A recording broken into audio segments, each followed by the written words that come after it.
Bonsoir mon caillou, merci d'avoir choisi Calédonien pour vous informer. Voici les titres et l'actualité que nous avons décidé de partager avec vous ce soir.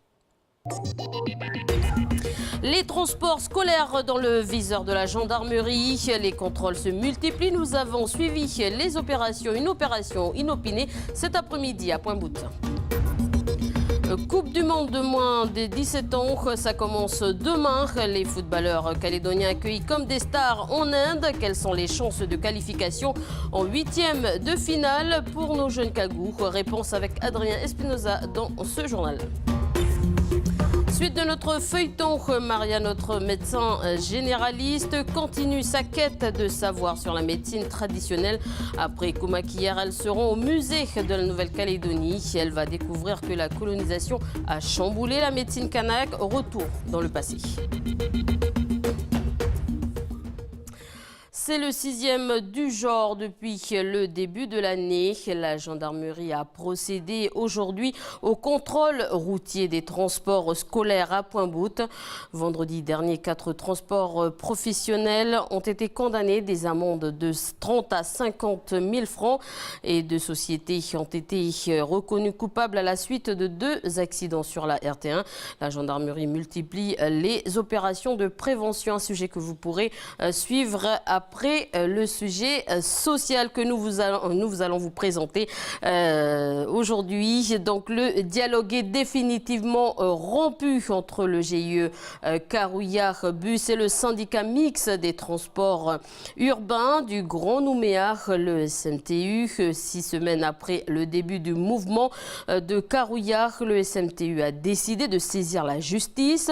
Objet du conflit, Carouillard exige le paiement de 93 licences individuelles de transport d'un montant global d'1,9 milliard avant la signature du prochain contrat. Le SMTU refuse. Écoutez son président Philippe Michel, suivi de Joseph Saliga, le président de Carouillard Bus. C'est effectivement pas nécessairement le même contrat, mais il s'agit bien de la poursuite d'activités de transporteurs. Je rappelle qu'on parle de contrats d'exploitation qui sont subventionnés chaque année à hauteur de 600 millions CFP avec l'argent du contribuable. Donc vous comprenez bien qu'on ne peut pas demander à la puissance publique d'un côté de subventionner à hauteur de 600 millions par an l'activité des transporteurs de Carouillard et en plus leur demander à la collectivité de verser 2 milliards de francs supplémentaires à ces mêmes transporteurs. Il y a quelque chose qui ne va pas. On est en train de parler d'argent public, de l'argent des contribuables. Et de toute façon, quand on n'est pas d'accord, on va au tribunal. C'est la règle. Il n'y a rien d'extraordinaire à ça. Et donc, moi, ce que je demande, c'est que tout le monde attende sereinement le résultat de la décision de justice dans cette affaire sans prendre les Calédoniens en otage. Et je le dis d'autant plus qu'on a le temps, puisque de toute façon, le différend qui oppose Carouillard au SMTU, il est appelé à se régler à la fin de l'année 2018. C'est simple, s'ils saisissent la justice aujourd'hui, c'est qu'ils n'ont plus d'arguments. Donc, pour leur volonté de ne pas payer les licences. Concernant l'indemnisation, c'est 2 choses différentes avec l'appel d'offres. Donc il faut savoir que le futur contrat, c'est un appel d'offres. Donc je ne sais pas comment ils peuvent apporter la preuve que c'est nous qui allons être attributaires pour confirmer, en sachant que c'est quand même un marché public et que derrière, c'est soumis à concurrence. Donc maintenant, venir dire qu'on veut le beurre et l'argent du beurre, je pense qu'il faut arrêter de dire n'importe quoi. La question de l'indemnisation des licences, ça a été discuté depuis 6 semaines maintenant. Donc on arrive à une finalité. Le problème, c'est qu'à la finalité, on s'aperçoit que tous les arguments du GIE, notamment de la demande d'indemnisation, ont été confirmés par les avocats métropolitains, dont un avocat qui a été mandaté par les 2 parties. Donc venir dire aujourd'hui que nous demandons le beurre et l'argent du beurre, je pense que c'est d'arriver au niveau du SMTU à un point où ils n'ont plus d'arguments, donc ils essaient de détourner l'opinion publique en leur faveur pour ne pas payer.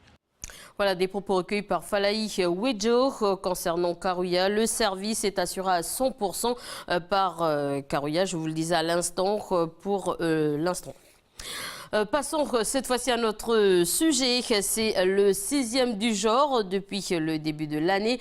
La gendarmerie a procédé aujourd'hui au contrôle routier des transports scolaires à Pointe-Boute. Vendredi dernier, 4 transports professionnels ont été condamnés à des amendes de 30 à 50 000 francs et 2 sociétés ont été reconnues coupables à la suite de 2 accidents sur la RT1.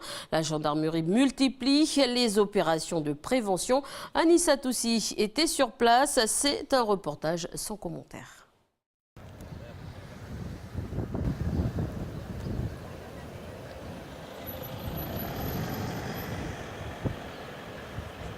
Vous avez passé la visite technique du véhicule? Oui, oui, oui. D'accord. On va regarder ça. Celui-là, il est neuf, la voiture. Et je viens de la sortir il y a un mois. Oui, mais vous n'avez pas de dérogation pour la première année. Vous n'avez pas de dérogation. Normalement, même si elle est neuve, vous devez la passer à la visite technique. Ah ouais. Je vais appeler les services compétents, mais les seuls qui ont une dérogation, c'est les... C'est comme j'avais sorti la voiture, vous avez dit que c'était pas la peine. Bon, Oui. Et vous n'avez pas de rehausseur, monsieur? Si, mais c'est pour les plus petits. Quoi. Non, c'est pas pour les plus petits, c'est pour tous ceux où la ceinture. Vous avez un rehausseur dans le coffre? Eh bien, sortez-le, s'il vous plaît, monsieur. Vous êtes conducteur professionnel? Oui.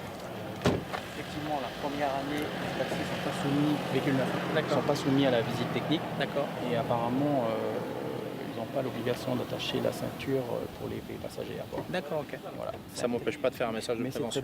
C'est très bien. Dans ce sens, voilà. Puisque la maman est attachée, voilà. Et les enfants ne sont pas attachés, donc pour moi, les enfants, ils auront le droit, autant le droit de survivre à un accident que la maman. Donc la réglementation ne vous oblige pas à ce que vos clients soient attachés. Mais vous êtes conducteur professionnel, nous sommes d'accord. La sécurité sur les routes, vous ne prenez pas ça à la légère en tant que conducteur professionnel. Donc vous avez un rehausseur dans le coffre, vous chargez des enfants. Vous devez de leur proposer le rehausseur et pas partir tout de suite en course. Ce n'est pas l'aspect commercial de votre travail qui doit prendre le pas sur l'aspect sécuritaire de votre profession. Vous êtes conducteur professionnel. Là, ce qui serait bien, c'est d'expliquer au jeune homme l'intérêt aussi de bien mettre sa ceinture. Si jamais le conducteur devait freiner, tu serais retenu par un équipement de sécurité qui s'appelle la ceinture de sécurité et qui est fait pour ça. En tout cas, les garçons, je vous félicite parce que vous avez mis votre ceinture de sécurité. Vous êtes des grands aujourd'hui, vous savez mettre votre ceinture de sécurité et moi, je vous félicite. Si demain vous remontez dans le véhicule, dans la voiture, est-ce que vous attacherez votre ceinture? Oui. Et toi, est-ce que tu attacheras ta ceinture? Oui, c'est bien. Et toi, tu attacheras ta ceinture? Je compte sur vous. Si papa ou maman ou tonton ou tata, ils oublient de vous attacher, vous vous attachez. Et avant qu'ils démarrent, vous dites « je veux être attaché ». Et toujours concernant la route, si jusque-là vous avez eu du mal à localiser les tribus, les vallées ou encore les infrastructures touristiques, voici la nouvelle carte routière de la Nouvelle-Calédonie. Elle a été présentée ce matin à la presse. Ce support à l'échelle 1/500 millième remplace l'ancienne qui date de 1993. Elle est disponible à la DI3T. Partons cette fois-ci à New York où les délégations calédoniennes se sont finalement exprimées ce matin au 4e comité de décolonisation. Philippe Germain, président du gouvernement, a rappelé l'importance du regard de l'ONU sur le pays. On l'écoute.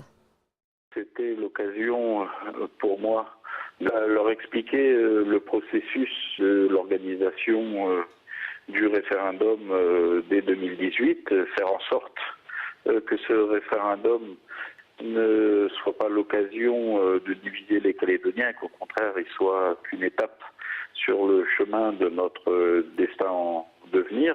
Il me semble qu'il y a un consensus qui se dessine en Nouvelle-Calédonie pour dire que des observateurs de l'ONU, à la fois sur la question des listes électorales ou sur l'organisation du scrutin d'autodétermination, si cela a pour objectif de participer à démontrer que les choses sont correctement faites en Nouvelle-Calédonie, de rassurer la population calédonienne et la communauté internationale, ça ne peut être qu'une bonne chose.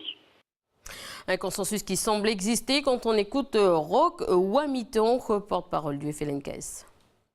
L'exercice du droit à l'autodétermination l'autodétermination des peuples, et notamment le peuple calédonien, le peuple calédonien, est bien trop précieux pour que l'autorité de tutelle s'en occupe toute seule. Le regard et l'accompagnement des Nations Unies, qui était voulu par les pères fondateurs de ce droit à l'autodétermination, pour nous est plus que nécessaire. Donc il y a une confiance dans les listes électorales qui seront établies et suivies par les Nations Unies et le référendum lui-même en 2018, suivi aussi par les observateurs des Nations Unies. Quant à la plateforme, elle n'a répondu à aucune de nos sollicitations. La 17e édition de la Coupe du Monde de football 2017 pour les moins de 17 ans.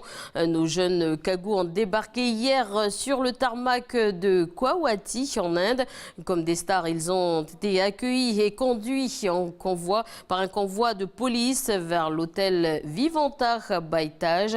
Je rappelle qu'ils vont affronter la France ce dimanche. Vous pourrez suivre la rencontre sur Calédonia, la chaîne du football. Bonsoir Adrien. Bonsoir Élise. Alors, tu nous as parlé hier du groupe des Calédoniens, mais peuvent-ils espérer aller plus loin dans cette compétition? Alors Élise, on ne va pas se mentir, la compétition va être très dure pour nos Calédoniens et cette phase de poule également, avec des adversaires supérieurs, en tout cas sur le papier. Je vous le rappelle, les adversaires de la Nouvelle-Calédonie, le Honduras, le Japon et la France. Alors pour passer à la deuxième phase de la compétition et accéder aux huitièmes de finale, il faudra sortir de ce groupe E. Et pour cela, il faudra terminer premier ou deuxième. Et là, on a très peu de chance. Jamie, le footeux de la bande, et il est d'accord avec moi sur ce point. Mais par contre, on peut finir troisième. Et dans cette compétition, les 3 meilleurs troisièmes des 6 groupes qui sont engagés accèdent aux huitièmes de finale. Il faudra donc ne pas trop prendre de but contre la France. Car le goal average compte. Et il faudra tenir tête au Honduras et au Japon. Et pourquoi pas gagner un match. Donc, courage la Calédonie. Alors, merci pour toutes ces informations. Tu nous dis que la compétition se déroulait en Inde, mais c'est géant. Oui, l'Inde, c'est géant, Élise. C'est le 2e pays le plus peuplé de la planète. Alors, 6 villes accueillent la compétition. Donc, New Delhi, la capitale. Ensuite, on a Calcutta, Navi Mumbai, qui est juste à côté de Bombay, Goa. Et juste pour l'exemple, Élise, entre Guwahati, où nos Cagous jouent leurs 2 premières rencontres, et Cochin, dans le sud de l'Inde, il y a 2500 km. C'est juste découvrir c'est juste pays. Énorme. Pour une compétition, les déplacements, ça va être énorme. Alors pour finir, Élise, avant que je te donne la parole, je vais te faire découvrir 2 petites choses. Alors tout d'abord, c'est Kéléo, la mascotte de la compétition. Tu ressembles juste un peu. C'est vrai. Merci. Alors elle est inspirée d'une panthère qui est en voie de disparition. L'espèce est menacée, elle vit au pied de la chaîne himalayenne, dans le sud-est du continent asiatique. Et la deuxième chose que je vais te présenter, c'est l'hymne officiel de la compétition en Inde. C'est vrai qu'on en a 2. On va en écouter un extrait et je te propose de bien regarder la chorégraphie et tu pourras nous la refaire avant la compétition, pendant la compétition, comme tu veux. Merci.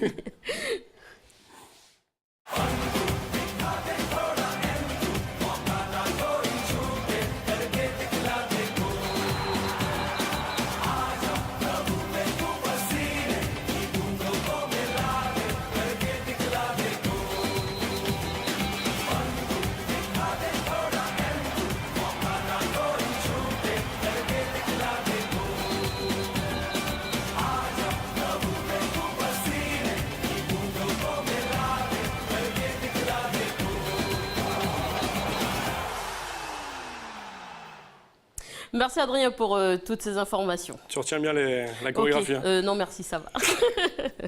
Allez, on va cette fois-ci à la foire du Pacifique qui a débuté aujourd'hui à Nouméa. Au cœur de l'événement, l'artisanat calédonien, 75 artisans vous proposent leurs produits et leur savoir-faire au port Moselle, ou plutôt au Moaka à Nouméa. Mais c'est aussi un certain nombre de professionnels qui profitent de l'occasion pour proposer leurs services. Profiter d'un bon massage. C'est un sujet sans commentaire de Prosper Poigou.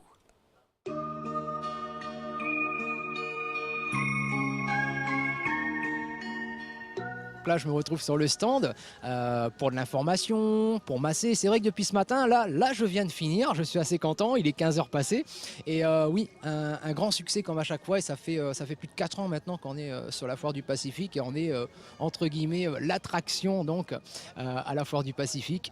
Et c'est là qu'on se rend compte que dans un contexte tel, avec du bruit, du vent, du soleil, eh ben, les gens restent à l'aise. Ils oublient leur stress. Il faut savoir quand même que le 21e siècle, c'est la maladie du siècle, donc le stress en priorité. On oublie le dos maintenant, c'est vraiment le stress. Et donc nous, on est là pour vraiment vous détendre et vous faire du bien.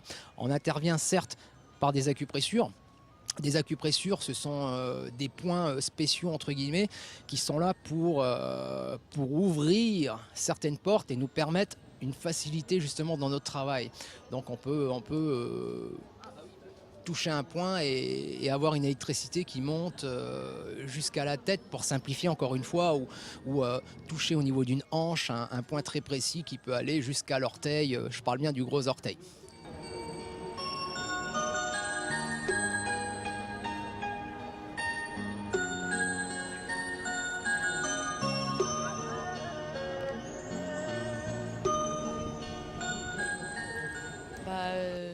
Ce qui m'a poussé à venir faire le massage Thai-Mix, en fait j'ai un stand juste à côté et du coup j'aime bien les massages. J'ai vu que les tarifs n'étaient pas très chers et le mec avait l'air sympa, on a pu faire du troc, du coup c'est cool. Et voilà, c'est ce qui m'a poussé. Il a fait un petit diagnostic sur les endroits qui sont les plus tendus avec des petits conseils pour les détendre en fait, pour libérer un peu l'énergie qui circule mal. Là, après le massage, tu te sens détendu, tu as envie de dormir un peu. Et ouais, tu te sens bien. Et ça fait vraiment du bien.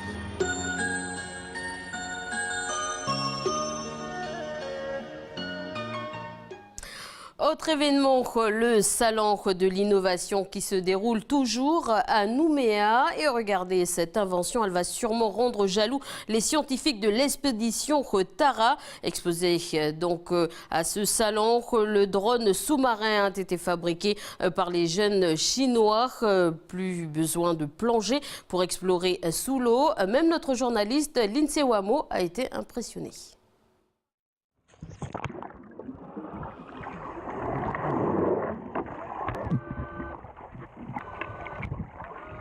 Incroyable, mais ce petit drone sous-marin a vu le jour grâce à ces 6 jeunes originaires de Chine. Il a fallu 2 mois d'efforts pour Dominique et son équipe pour créer ce mini sous-marin pouvant aller jusqu'à 100 mètres de profondeur. You can actually do anything you want. You can fix stuff. You can grab sample of any animals like coral, fish, or you can analyze the element inside the sea, pH. Et pour réaliser ce drone sous-marin, l'équipe n'a pas épluché des milliers de bouquins avant de mettre la main à la pâte. Au contraire, privilégier la pratique à la théorie, c'est la méthode de travail de l'école de Dominique, l'école Pushing. Parmi nous, là, on a la ROV Team, mais il y a d'autres équipes qui font des concours de robotique, des concours de combat entre les robots, des concours du meilleur drone sous-marin, du meilleur drone aérien, etc., etc. Et en fait, ça permet d'avoir un esprit compétiteur et donc d'être déjà dans cette notion de concurrence, d'être déjà dans cette notion d'être le plus fort parce qu'il va falloir communiquer dessus, il va falloir travailler sur le marketing, sur le business model, sur à la fois tout l'aspect technique évidemment, mais vraiment c'est une gestion de projet qui est globale et il l'adresse dès le plus jeune âge. Voilà, ça leur permet d'aller très très loin sur différents projets. Une méthode que ces jeunes partageront durant leur séjour en Nouvelle-Calédonie avec nos jeunes du pays. Suite de notre feuilleton, il est intitulé « Le docteur et le guérisseur ». Maria, médecin généraliste à Yaté, continue sa route dans le pays à la découverte de la médecine traditionnelle kanak. Après avoir découvert les médicaments du jardin, testé leur efficacité à l'IRD, préparé une purge du sang, Maria se plonge dans l'histoire. Elle constate que la colonisation a profondément bouleversé les médecines traditionnelles. Mais au juste, c'était comment avant ? Avant la modernisation, avant les usines, avant les hôpitaux et même avant les premiers colons. Comment ça se passait quand il n'y avait que la médecine traditionnelle? Pour le savoir, je vais à Nouméa rencontrer un spécialiste au musée de Nouvelle-Calédonie. Béalo est ethnologue. Il a travaillé 19 ans dans ce musée. Il le connaît sur le bout des doigts. Voilà, les épuisettes, les pièges. Rapidement, nous arrivons à la partie des objets magiques. C'est des petits paniers qu'on appelle les paniers magiques, lesquels, quand le guérisseur va à la recherche, va faire les collectes des plantes, de la pharmacopée, met sur le cou, donc il l'accroche ici, et donc il y a des éléments, caractère magique, qui lui donnent un certain statut de pouvoir pour discuter avec le monde des esprits, mais aussi également avec la plante. Ces petits sacs permettaient aux guérisseurs d'emprunter le pouvoir des plantes. Il y a aussi ces pierres qui ont une forme bien particulière.